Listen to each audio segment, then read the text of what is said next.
All right, Harry Potter and the Chamber of Secrets has been read. Just to recap, I've seen these movies dozens of times, but have never read the book. So at almost 30 years old, I've decided to embark on this magical journey. But yeah, Chamber of Secrets was probably my least favorite movie of the franchise. But after reading it, I was like, this is pretty good. I was pleasantly surprised. But I do have some takeaways that I thought were worth discussing that us moviegoers just maybe missed out on. First, the Weasleys caused nothing but absolute havoc in these books. The amount of problems this family caused were insane. First, let's talk about Arthur Weasley. So Arthur worked for the Ministry of Magic in the Misuse of Muggle Artifacts office. I guess it was illegal to basically bewitch Muggle shit, and he came up with the Muggle Protection Act, which was designed to protect Muggles from potentially harmful artifacts. So then he'd have to do all these raids and investigations and whatever. That was his job, right? Side note, this is why Lucius Malfoy, Draco's father, is like getting rid of all of his dark magic shit in his house. But anyways, Arthur Weasley would fucking keep a lot of this shit in his shed that he finds, like the car, for example, and he would just like play around with it. And I was like, I had no idea that this dude was basically out here committing fucking crimes that his work was trying to prevent. That's like an FBI agent doing a drug raid and then deciding to keep all the drugs. But yeah, Arthur Weasley is out here like Walter White. He basically wrote in a loophole in the bylaws as well. So even if his house did get raided, he like wouldn't get charged. Yeah, wild. I had no idea this dude had this kind of crazy plot. Moving on though, Ginny obviously opened the fucking Chamber of Secrets. Like, need I say more? Literally the worst thing a student has done in 50 fucking years. The one thing I didn't understand though was when all this gets situated and like Harry saves the day, blah, blah, blah, they play it out like Ginny just has like the best end to her semester. I was like, there's no way the school would fucking, like, everyone would be like, this girl's an absolute freak, right? She's out here writing blood on the walls and stuff. Like, she had to have gotten bullied. And I don't understand how these kids would not bully Ginny for opening the Chamber of Secrets. The unexpected Weasley causing some issues, though, is Percy. So you don't really hear much about Percy in the movies, which honestly I'm totally fine with. He's like this fucking hall monitor narc the whole fucking book. There is this one specific thing, though, that I did want to mention about Percy. So about 3/4 of the way through the book, Ginny comes up to Harry and Ron and is like, I have to tell you something. And she's freaking out and she's about to confess that she thinks that she's the one who opens the Chamber of Secrets. But right when she's about to do this, Percy walks over and she just freezes, right? Because she thinks like he's a fucking narc and he's gonna snitch on her. So she doesn't say anything, but I'm gonna read a little piece here. Percy, said Ron angrily. She was just about to tell us something. Halfway through a gulp of tea, Percy choked. What sort of thing? He said, coughing. I just asked her if she'd seen anything odd, and she started to say, oh, that's nothing to do with the Chamber of Secrets, said Percy at once. How do you know? Ron said, eyebrows raised. Well, if you must know, Ginny walked in on me the other day. Well, never mind. The point is, she spotted me doing something, and I asked her not to mention it to anybody. I must say, I did think she'd keep her word. It's nothing, though, really. I'd rather just... Harry had never seen Percy look so uncomfortable. What were you doing, Percy? said Ron, grinning. Go on, tell us. We won't laugh. Percy didn't smile back. Pass me the rolls, Harry. I'm starving. And that's just like, that was the end of it right there, right? So I'm sitting there after reading this with my fucking jaw on the ground, and I'm like, Ginny walked in on fucking Percy jacking off. And I was like, if this poor girl didn't have enough going on in her life, like, they had to just throw this in there.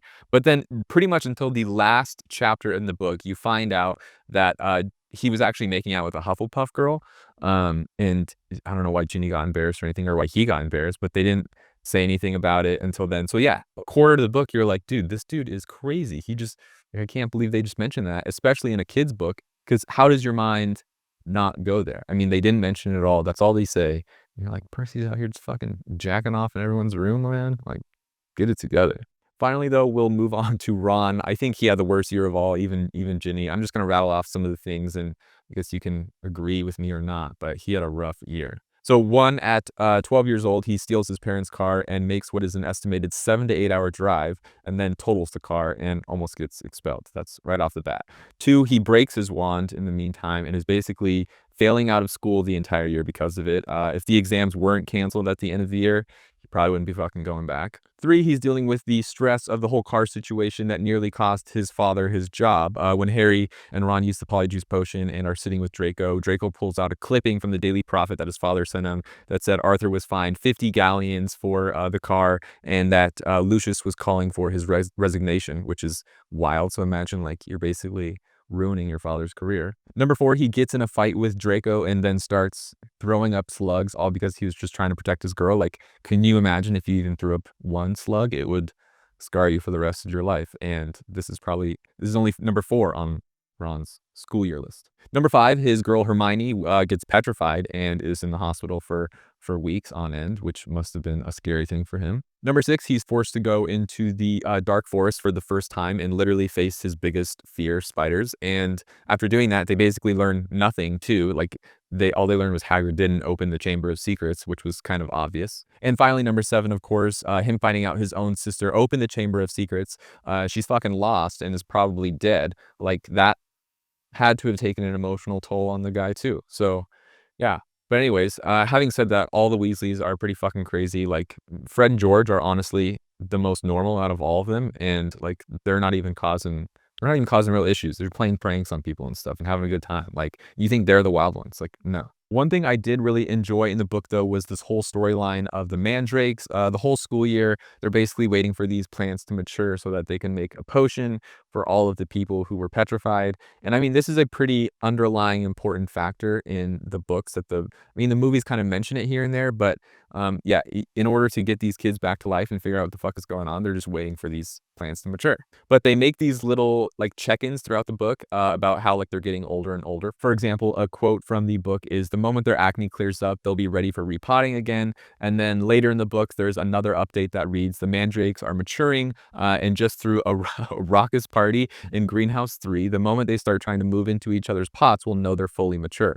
But I thought this was a little pretty funny, these little check-ins throughout, and these pots are just growing up and having a good time. Another kind of similar thing to this, though, that I really enjoyed, that the movies actually left out entirely, were the garden gnomes. So after Ron, Fred, and George take the flying car to pick up Harry, Harry actually spends a good amount of time at the Weasleys. Like it's a good, I want to say like a month where Harry is spending time at the Weasleys' house. But when they get back from rescuing Harry, the punishment for taking the car is getting rid of all the gnomes in the Weasleys' garden. So these little guys are described as being like a foot tall. They're brown. They have disproportionately large heads compared to their legs, so they look like potatoes with legs, and they burrow under plants, basically eat the roots, creating havoc for anyone's garden. And to remove these little fucks, you got to snatch them up by their legs, swing them in circles around your head until they get dizzy, and then you just fucking yeet them. You just let go, and then they just fucking fly somewhere else. And Harry is like, what the fuck is going on, right? But apparently, they have to keep doing this like denoming because Arthur Weasley is so soft on the gnomes because he thinks they're funny. So the gnomes always come sneaking back into the garden. But I just thought this was a crazy thing to leave out.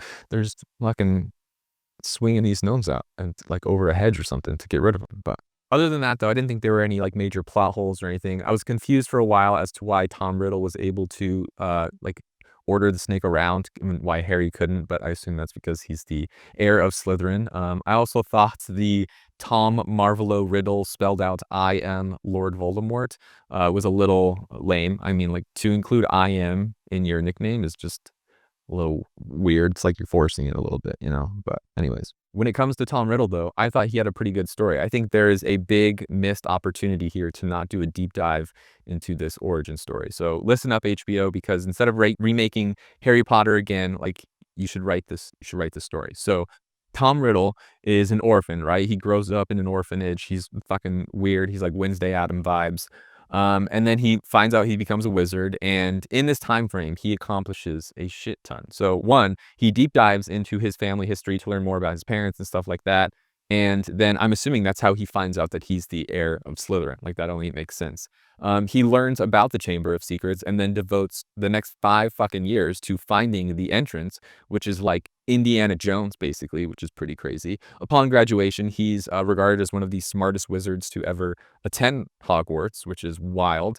And then finally, number 4, right after he graduates, the dude just like fucking, he disappears in the darkest corners of the world to learn all this dark magic and become a supervillain. And like, what a fucking story to follow this guy from like 16 years old to his mid 30s. Like, wow. And like, in all honesty, when Harry asked Dumbledore, he's like, "Do you think that I'm like Tom Riddle?" I'm like, dude, you fucking wish you were like Tom Riddle. Like, I've started to not really like Harry this much. Like, he's always getting involved in people's shit, and he's always gotta do the right thing, and it's like, "Come on, man, like, sometimes you gotta give it a rest," and this dude is, like, the king of being at the wrong place at the wrong time, and he's like, "It's always just a coincidence," but after doing it so many times, like, that's just a load of shit, you know? Plus, I know I'm getting ahead of myself here a little bit, but you find out how much Ginny is really obsessed with Harry in this book, and to know that they end up, like, getting married and there's this weird parasocial super fan relationship going on is just kinda weird to me, I think. It's kinda grosses me out a little bit about